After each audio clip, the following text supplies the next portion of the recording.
Sir நாங்கள் என்ன பார்த்துடிக்கிறோம், முள்ளம் தண்டு ஈகிறார்களுக்கு சொல்கிற பேர் முள்ளம் தண்டுளிகள். அந்த முள்ளந்தண்டுளிகளை எத்தனை குரூப்பாக பிரிக்கலும்னு பார்த்தேன், 5 குரூப்பாக பிரிக்கலும்னு சொல்லி பார்த்தோம். அதில் 1வது குரூப் ஃபிஷர்ஸ்ன்னு சொன்னால் மீன்கள். 2வது குரூப் எம்ஃபிபியான்னு சொன்னால் ஈரூடகவாளிகள். 2 பக்கத்துலேயும் வாழ்கிற தவளை மாதிரி தண்ணிலையும் மீப்பாங்க, நிலத்திலையும் மீப்பாங்க. 3வது ரெப்டீலியான்னு சொல்கிறது நகருயிர்கள்னா முதல்ல பாம்பெல்லாம் மாதிரி ஊர்ந்து கொண்டு போகிறாக்கள். சரியா? அடுத்தது ஆவேஸ் போடுங்க. ஆவேஸ்ன்னு சொல்கிறது யாருக்கு? பறவைகளுக்கு. ஆவேஸ்ன்னு சொல்கிறது பறவைகளுக்கு. போட்டு ஒரு பேர்டு நம்ம வரைஞ்சி காட்டுங்க கீழே.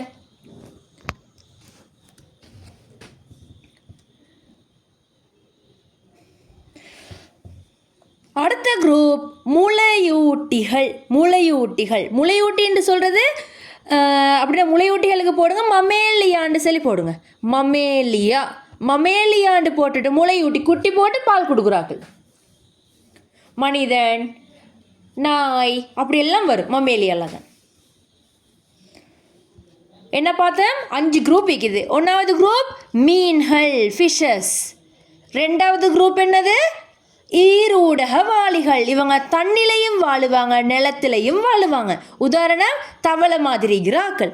3வது நகருயிர்கள் என்னது? ரெப்டீலியா. இவங்க என்ன செய்வாங்க? இப்படி ஊர்ந்து போகிற ஆக்கள்.